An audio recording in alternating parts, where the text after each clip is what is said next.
Selamat pagi Bapak Ibu Saudara, selamat Hari Paskah. Bersyukur kita bisa bertemu kembali di dalam Sekolah Minggu Gereja Baptis Efrata, kelas remaja, pemuda, dewasa, dan senior. Hari ini kita belajar di pelajaran terakhir dari buku triwulan pertama kita. Judul pelajaran hari ini adalah Kemenangan yang Menyertai Ketaatan. Firman Tuhan yang mendasarinya diambil dari kitab Lukas pasal yang ke-24 ayat 1 sampai 12. Lukas pasal 24 ayat 1 sampai 12. Saya akan menolong membacakannya bagi Bapak Ibu Saudara. Bapak Ibu Saudara bisa menyimak dari Alkitab masing-masing di rumah. Demikian bunyi firman Tuhan. Tetapi pagi-pagi benar pada hari pertama minggu itu mereka pergi ke kubur membawa rempah-rempah yang telah disediakan mereka. Mereka mendapati batu sudah terguling dari kubur itu. Dan setelah masuk mereka tidak menemukan mayat Tuhan Yesus. Sementara mereka berdiri termangu-mangu karena hal itu, tiba-tiba ada dua orang berdiri dekat mereka memakai pakaian yang berkilau-kilauan. Mereka sangat ketakutan dan menundukkan kepala. Tetapi kedua orang itu berkata kepada mereka, "Mengapa kamu mencari Dia yang hidup di antara orang mati? Ia tidak ada di sini. Ia telah bangkit. Ingatlah apa yang dikatakannya kepada kamu ketika masih di Galilea, yaitu bahwa anak manusia harus diserahkan ke tangan orang-orang berdosa dan disalibkan dan akan bangkit pada hari yang ketiga." Maka teringatlah mereka akan perkataan Yesus itu. Dan setelah mereka kembali dari kubur, mereka menceritakan semuanya itu kepada ke-11 murid dan kepada semua saudara yang lain. Perempuan-perempuan itu ialah Maria dari Magdala dan Yohana dan Maria ibu Yakobus, dan perempuan-perempuan lain juga yang bersama-sama dengan mereka memberitahukannya kepada rasul-rasul. Tetapi bagi mereka perkataan-perkataan itu seakan-akan omong kosong, dan mereka tidak percaya kepada perempuan-perempuan itu. Sungguh pun demikian, Petrus bangun lalu cepat-cepat pergi ke kubur itu. Ketika ia menjenguk ke dalam, ia melihat hanya kain kapan saja. Lalu ia pergi dan ia bertanya dalam hatinya apa yang kiranya telah terjadi. Kita akan berdoa bersama-sama untuk memulai sekolah minggu kita. Bapa, terima kasih untuk hari ini. Kami ucap syukur Tuhan memberkati kami secara luar biasa, sehingga kami boleh kembali bangun dengan kekuatan dan kesehatan baru yang daripada Tuhan. Kami mengucap syukur Tuhan masih memperkenankan kami untuk bersama-sama belajar kebenaran firman Tuhan melalui sekolah minggu. Pimpin dan tolong kami Tuhan, supaya kami boleh mengerti dan memahami setiap isi firman Tuhan yang kami baca, kami renungkan bersama-sama di pagi hari ini. Dan kami boleh menjadi murid-murid Tuhan yang terus bertumbuh di dalam Tuhan, mengenal Engkau lebih dalam lagi di dalam kehidupan kami, dan menolong kami untuk melakukan setiap firman Tuhan yang Tuhan nyatakan dalam kehidupan kami, sehingga hidup kami berkenan di hadapan-Mu dan kami boleh lebih lagi mengasihi Engkau. Terima kasih Bapa. Kami serahkan sekolah minggu kami dari awal pertengahan dan akhirnya di dalam satu nama Tuhan Yesus Kristus, Tuhan dan Juru Selamat kami yang hidup. Amin. Bapak Ibu Saudara, 3 minggu kemarin kita sudah banyak belajar dari teladan Tuhan Yesus Kristus, bagaimana Tuhan Yesus Kristus taat kepada Bapanya yang di surga. Meskipun harus mengalami penderitaan, meskipun harus mengalami siksaan, bahkan mati di atas kayu salib, Dia memilih untuk taat sepenuhnya kepada kehendak Bapanya. Dan dengan ketaatannya yang luar biasa itu, kita manusia boleh menikmati karunia yang luar biasa, anugerah yang besar. Kita boleh dimenangkan atas dosa-dosa kita. Bayangkan jika Tuhan Yesus Kristus memilih untuk tidak taat. Dia tidak mau disiksa, Dia tidak mau menderita, dan Dia tidak mau mati di atas kayu salib. Kebangkitan pasti tidak akan terjadi. Karena kebangkitan terjadi harus ada kematian terlebih dahulu.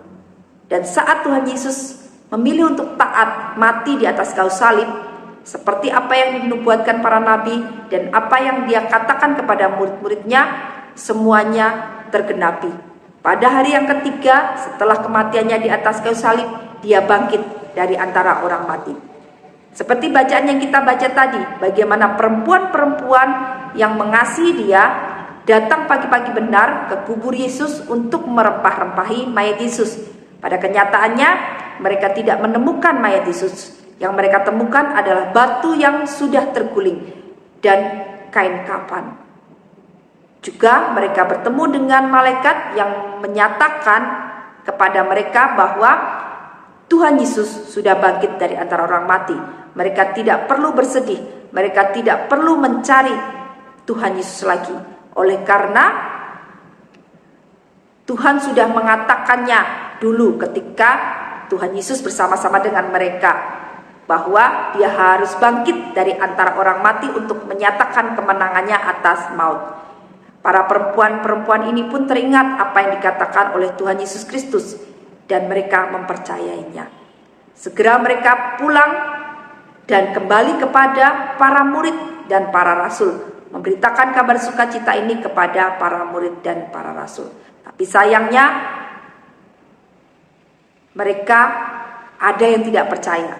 Dan bahkan untuk membuktikan itu semuanya, Petrus berlari ke kubur Yesus untuk membuktikan bahwa Yesus benar-benar tidak ada di kuburnya, tetapi sudah bangkit. Nah, Bapak Ibu Saudara, hari ini kita akan belajar bahwa kita orang-orang percaya memperoleh anugerah yang besar dari Tuhan kita Yesus Kristus. Dengan kebangkitannya kita boleh mendapatkan kemenangan. Kemenangan dari apa? Yang pertama adalah kemenangan dari maut. Kita semuanya manusia sudah berdosa dan kehilangan kemuliaan Allah, dan kita tidak bisa bersatu dengan Allah. Kita layak menerima hukuman yang kekal oleh karena dosa-dosa kita. Tetapi oleh karena begitu besar kasih Allah kepada kita manusia berdosa ini, sehingga dia merelakan putranya yang tunggal untuk mati di atas kayu salib demi menebus dosa-dosa kita. Maut yang mengikat kita, maut yang memperhamba kita, pada akhirnya dipatahkan dan dikalahkan oleh kuasa kebangkitan Tuhan kita Yesus Kristus. Dia turun ke dunia orang mati dan menyatakan kemenangannya pada hari yang ketiga dengan bangkit dari antara orang mati. Kuasa maut sudah tidak menguasai kita lagi.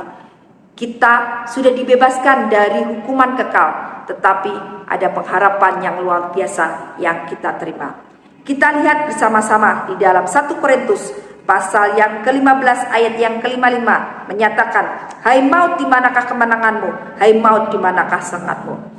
Maut sudah tidak punya kuasa lagi bagi kita, khususnya orang-orang yang sudah percaya kepada Tuhan Yesus Kristus, karena kita sudah dimenangkan atas kuasa maut.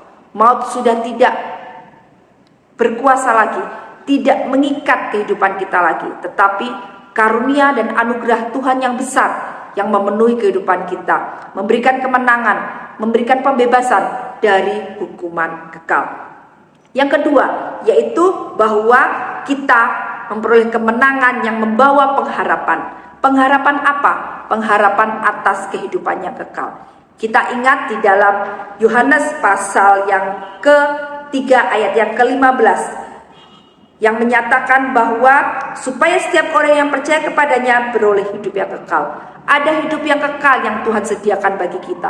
Ada keselamatan yang sepenuhnya yang Tuhan nyatakan dalam kehidupan kita. Dan pengharapan kita di dalam Yesus Kristus tidak sia-sia, tetapi itu ya dan amin yang nantinya kita akan peroleh saat kita dipanggil Tuhan untuk menghadapnya. Ada keselamatan, ada hidup kekal, ganti dari hukuman kekal. Oleh karena Tuhan sudah menyelamatkan hidup kita, oleh karena Tuhan sudah menggantikan kita yang seharusnya dihukum, tetapi Tuhan sudah menanggungnya di atas kayu salib sehingga kita dilepaskan dari segala hukuman. Betapa luar biasa kasih Tuhan Allah kita di dalam kehidupan kita, sehingga dia merelakan anaknya yang dia kasihi untuk mati di atas kayu salib menggantikan dosa-dosa kita. Kitalah yang seharusnya dihukum, tetapi semuanya ditimpakan dan ditanggungkan kepada anaknya yang tunggal, supaya kita mendapat keselamatan, kita mendapatkan kehidupan yang kekal. Ada pengharapan yang pasti, bukan mudah-mudahan. Setiap kita yang percaya kepada Tuhan Yesus Kristus sebagai Tuhan dan Juru Selamat kita secara pribadi, kita memiliki pengharapan yang pasti untuk bisa menikmati surga yang Tuhan sediakan bagi kita semuanya. Itu hal yang kedua, kita memperoleh kemenangan yang memberikan pengharapan yang kekal bagi setiap kita. Dan pengharapan kita tidak akan hilang, tetapi akan terus ada bersama-sama kita. Bagian yang ketiga adalah kemenangan yang membawa sukacita. Kalau kita lihat di dalam Matius pasal 28 ayat yang ke-8, di situ dikatakan mereka segera pergi dari kubur itu dengan takut dan dengan sukacita yang besar dan berlari cepat-cepat untuk memberitahukannya kepada murid-murid Yesus. Perempuan-perempuan yang datang pada awalnya mereka datang dengan kesedihan oleh karena Tuhan yang mereka kasih sudah mati di atas kayu salib. Tapi ketika mereka mendapati kubur Tuhan mereka, yaitu Tuhan Yesus Kristus, kosong, dan malaikat Tuhan menyatakan bahwa Tuhan sudah bangkit dari antara orang mati, kesedihan yang mereka rasakan berganti dengan sukacita. Mereka teringat akan kata-kata Tuhan Yesus Kristus bahwa Dia memang harus bangkit pada hari yang ketiga untuk membawa kemenangan bagi setiap orang-orang yang percaya kepadanya. Dan janjinya yang luar biasa itu membawa sukacita bagi para perempuan-perempuan ini, sehingga mereka merasakan bahwa apa yang sudah dikatakan oleh Tuhan Yesus Kristus semuanya digenapi. Dan janji Tuhan bahwa ada keselamatan bagi kehidupan mereka ketika Tuhan bangkit dari antara orang mati dan membawa kemenangan atas maut, mereka mengimani itu, sehingga sukacita memenuhi kehidupan mereka. Demikian pula dalam kehidupan kita, ketika kita mempercayakan hidup kita sepenuhnya kepada Tuhan Yesus Kristus, menerima Dia sebagai Tuhan dan Juru Selamat kita secara pribadi, ada sukacita yang melimpah, ada sukacita yang besar dalam kehidupan kita oleh karena kita memperoleh pengharapan yang pasti. Keselamatan, kehidupan kekal kita terima. Kemenangan kita peroleh. Kita tidak lagi hidup di bawah hukuman, tetapi kita menjadi hamba-hamba kebenaran. Kita memperoleh kemenangan. Kita memperoleh mahkota kehidupan. Kita memperoleh keselamatan. Semuanya itu disediakan bagi kita. Dan itu membawa sukacita dalam kehidupan kita. Kita sebagai orang-orang percaya, mari senantiasa bersukacita di hadapan Tuhan. Apa yang bisa kita lakukan untuk menunjukkan sukacita kita? Dengan memberikan yang terbaik dari apa yang kita miliki kepada Tuhan. Talenta kita, kemampuan kita, pikiran kita, waktu kita, harta kita kepada Tuhan. Kita persembahkan untuk hormat dan kemuliaan Tuhan. Kita melayani di mana Tuhan menempatkan kita, baik itu di gereja, baik itu di rumah tangga kita, di tempat pekerjaan kita, di tempat studi kita, bahkan di lingkungan kita. Mari kita lakukan yang terbaik untuk kemuliaan nama Tuhan. Itulah yang bisa kita lakukan. Walaupun setiap apa yang kita lakukan di dalam pelayanan kita, di dalam pemberian kita, tidak sebanding, sedikit pun tidak ada bandingnya dengan apa yang telah Tuhan Yesus lakukan dengan menebus dosa-dosa kita. Tetapi mari kita berusaha untuk terus melayani Dia, berusaha untuk terus hidup taat di hadapannya, berusaha untuk terus memberikan yang terbaik kepada Dia dari apa yang kita miliki, dan berusaha untuk terus hidup menyenangkan hatinya sebagai ungkapan syukur kita, sebagai rasa sukacita kita oleh karena Tuhan sudah memberikan kemenangan di dalam kehidupan kita atas dosa-dosa kita. Bapak Ibu Saudara, mari bersama-sama terus setia kepada Tuhan Yesus Kristus, terus melakukan yang terbaik buat Tuhan Yesus Kristus, mengasihi Dia lebih dan lebih lagi, karena Dia sudah terlebih dahulu mengasihi kita saat kita masih berdosa.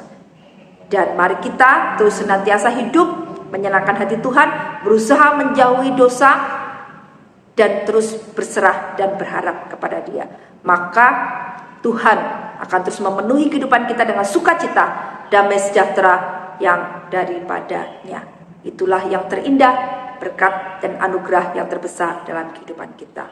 Amin. Mari kita berdoa bersama-sama. Bapak, terima kasih untuk pelajaran hari ini. Kami diingatkan bahwa ada kemenangan besar yang telah Tuhan berikan dalam kehidupan kami saat Engkau mati di atas kayu salib dan bangkit pada hari yang ketiga. Dan kami boleh bersuka cita atas hal itu. Kami sukacita, ada janji-janji yang luar biasa, pengharapan yang pasti yang boleh kami terima, dan kami boleh berpegang atas semuanya itu sampai selama-lamanya. Terima kasih Tuhan, Engkau baik, sungguh baik dan teramat baik. Dan biarlah dengan semuanya ini menolong kami, mendorong kami untuk terus melakukan yang terbaik buat Tuhan, dengan melakukan apa yang Tuhan percayakan untuk kami lakukan. Dimanapun kami berada, apapun yang Tuhan percayakan untuk kami lakukan, kami persembahkan untuk hormat dan kemuliaan bagi nama Tuhan. Terima kasih Bapa untuk hari ini.